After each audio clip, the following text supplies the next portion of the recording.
3 pilots saw it on the same night, same altitude, same coordinates. A B-17 Flying Fortress with its left wing shredded, trailing black smoke, circling Berlin like it was searching for something it would never find. But here's the thing that made their blood run cold.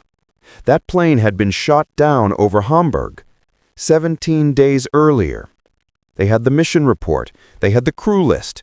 All 9 men declared killed in action. So what the hell was it doing in the sky over Berlin? March 1945. The war was dying, but it wasn't dead yet. Germany was collapsing from the inside out, and every bomber crew knew their missions could be the last. The air over Berlin was thick with flak, thick with fighters, thick with the smoke of a city that had been burning for months. You flew through that darkness and you didn't think about what you'd see. You thought about getting home. Captain James Harker was leading a night raid when he first spotted it. His squadron was returning from a strike on an ammunition depot east of the city. The moon was low and pale, the kind of light that makes everything look like it's already a memory. That's when his co-pilot grabbed his arm. No words, just a finger pointing out the starboard window. Harker turned his head and felt his stomach drop. There it was, a B-17. Battered, bleeding smoke, but still flying. It moved slow, like something in a dream, crossing their flight path at 8,000 feet. The tail number was partially visible through the haze. Harker squinted. His throat went dry. He knew that number. He'd seen it on a casualty list 2 weeks ago. He tried the radio, called out the tail number, called out their position. Nothing, just static and the hum of his own engines. The ghost plane didn't respond, didn't change course. It just kept circling, slow and steady, like it was on some mission only it understood. Harker wasn't the kind of man who believed in ghosts. He believed in fuel levels and engine failure and the ugly mathematics of war. But he also believed what he saw, and what he saw didn't make sense. He radioed back to base, kept his voice calm, reported an unidentified friendly aircraft over Berlin, gave the tail number, waited for someone to tell him he was seeing things. Instead, there was a long pause. Then a voice came back, quiet and careful. That aircraft was confirmed destroyed on March 8th. All crew lost, no survivors. Harker felt the cold creep into his chest. He looked at his co-pilot. The younger man's face was pale, his hands gripping the controls too tight. Neither of them said anything. They just watched as the ghost plane drifted through the smoke and clouds, its engine somehow still turning, its shadow stretched long against the burning city below. 2 nights later, it happened again. Different crew, same plane. Lieutenant Eddie Kozlowski was flying escort for a supply drop when he saw it. Same altitude, same slow circle over the ruins of Berlin. He got closer this time, close enough to see the damage. The left wing was shredded, metal peeled back like torn paper. The cockpit glass was shattered. There were holes in the fuselage big enough to crawl through, and it was still flying.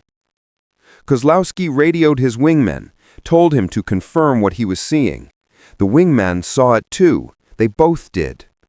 They followed it for 11 minutes, trying to get a visual on the crew, trying to understand how a plane that broken could stay in the air. But every time they got close, it would slip into a cloud bank, and when they came out the other side, it was farther away, like it didn't want to be followed. Back at base, the reports started piling up. 3 sightings, 4, then 7. All the same plane, all the same ghostly, impossible flight pattern. The intelligence officers didn't know what to make of it. Some thought it was a German trick, a decoy plane rigged with explosives meant to lure Allied fighters into a trap. Others thought it was battle fatigue, too many missions, too much death, men seeing what they needed to see. But the reports were too consistent, too detailed. Pilots who'd never met were describing the same thing, the same tail number, the same damage, the same slow, purposeful circles over a city that had become a graveyard. And then someone found the mission report from March 8th, the day that plane went down. The pilot's name was First Lieutenant Robert Voss, 24 years old, third tour. He had been hit by flak over Hamburg, lost an engine, and tried to make it back to Allied lines. Witnesses saw the plane go into a dive, saw it disappear into the clouds. No parachutes, no distress signal. But in his final radio transmission, he said something strange, something no one understood at the time. He said he wasn't going down. He said he had one more mission, just one more. And now, 17 days later, his plane was flying over Berlin. Harker couldn't stop thinking about it. He lay awake in his bunk, listening to the wind rattle the walls of the barracks, and he kept seeing that plane, kept seeing the way it moved, slow, steady, like it knew exactly where it needed to be. He thought about Voss, thought about what it meant to have one more mission, thought about the weight of unfinished business. The next night, Harker volunteered for a recon flight over Berlin. He didn't tell anyone why. He just went. And when he reached the coordinates where the ghost plane had been spotted, he slowed down, dropped altitude, searched the sky, and there it was, waiting for him. The plane was close this time. Close enough that Harker could see inside the cockpit. He expected to see nothing. Empty seats, shadows, but what he saw made his hand shake on the controls. There was someone in the pilot's seat. A figure, hunched forward, still. The moonlight caught the side of his face, pale and hollow, eyes fixed straight ahead. Harker's breath caught. He wanted to look away, wanted to bank hard and get the hell out of there, but he couldn't. Something held him there, suspended in that moment, staring at a man who shouldn't exist. The ghost plane began to descend, slowly, deliberately. Harker followed. He didn't know why. He just did. They dropped through the clouds, down toward the skeletal remains of Berlin. The city was a wasteland. Buildings gutted, streets cratered, fire still burning in pockets, casting everything in a sick orange glow. The ghost plane leveled out at 2,000 feet and began a wide circle over the eastern district. Harker stayed with it, his heart pounding, his mind racing. What was it looking for? What mission could a dead man still be flying?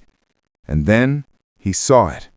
A column of vehicles moving through the rubble, German trucks, Wehrmacht markings, heading east, away from the front lines. Harker's training kicked in. He radioed it in, gave the coordinates, watched as the ghost plane completed its circle, then began to climb. By the time Allied forces reached those coordinates 3 hours later, they found something that changed the intelligence reports for the entire Eastern Front. Hidden in those trucks were high-ranking SS officers, documents, plans for a last-ditch retreat into Austria, intelligence that would save weeks of fighting and countless lives. But when Harker landed and filed his report, he didn't mention the ghost plane. He didn't mention Voss. He just gave the coordinates and said he'd spotted movement during a routine patrol. No one questioned it. No one needed to. The sightings stopped after that night. The ghost plane never appeared again. Some pilots said it had fulfilled whatever mission it was on. Others said it had never been there at all. Just stories. Just exhausted men seeing patterns in smoke and clouds. But Harker knew different. He'd looked into that cockpit. He'd seen the determination on that pilot's face. Voss said he had one more mission, and he'd completed it. Even death couldn't stop him from doing his job. Even death couldn't make him abandon his duty. Years later, after the war, Harker tried to find out more about Robert Voss. He learned that Voss had grown up in Pennsylvania, had a younger brother serving in the infantry. That brother had been part of the unit that intercepted the SS convoy based on Harker's coordinates. He'd survived the war, made it home. Harker never told him about the ghost plane, never told anyone the full story. Some things were too strange to put into words, too impossible to defend. But on certain nights, when the sky was clear and the moon was low, Harker would look up and remember. Remember the way that broken plane had circled the darkness. Remember the way it had moved with purpose, with direction, with something that looked a hell of a lot like love. War does strange things to men. It breaks them, reshapes them. Sometimes it refuses to let them go. We talk about the living and the dead like they're separate things, like there's a clean line between them. But maybe that line isn't as clear as we think. Maybe some missions are bigger than life itself.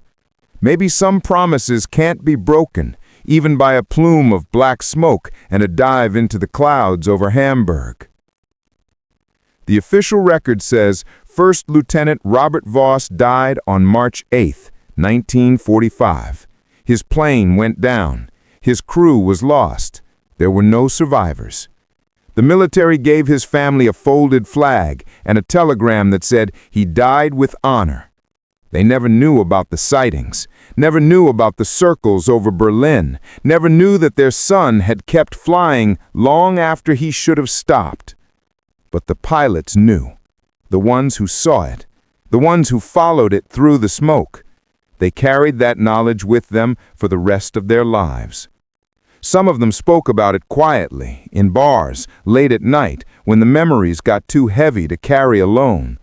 Others took it to their graves. Harker was one of the quiet ones. He didn't talk about ghosts, didn't talk about impossible things, but he thought about Voss. Thought about what it takes to refuse death. Thought about the kind of love that makes a man keep flying when his body is gone and his plane is falling apart. In the end, maybe that's what the ghost over Berlin really was. Not a haunting, not a mystery, just a reminder that some men are built different. That some men don't know how to quit. That duty and love and stubbornness can be stronger than physics, stronger than fire, stronger than the black mathematics of war. The B-17 never flew again after that night, but its shadow lingered. In the reports that were quietly filed away, in the memories of the men who saw it, in the life of a young infantry soldier who made it home because someone somewhere refused to stop watching over him. We don't talk about these stories much anymore. We prefer our history clean, documented, explainable. But war isn't clean. It's messy and strange and full of moments that don't fit into neat reports. Full of things we see but can't prove. Full of shadows that move when they shouldn't. And sometimes, just sometimes, those shadows save lives. The ghost over Berlin flew its last mission on March 25, 1945. The war would end 6 weeks later. By then, the story had already started to fade, becoming legend, becoming myth, becoming the kind of thing old pilots mention and young pilots dismiss. But James Harker never dismissed it. Until the day he died, he kept a photograph in his wallet, a grainy picture of a B-17 in flight, taken during training, before the war, before the missions, before everything went dark. On the back, in faded pencil, someone had written a name, Robert Voss. And underneath it, in Harker's handwriting, added years later, just 2 words, mission complete.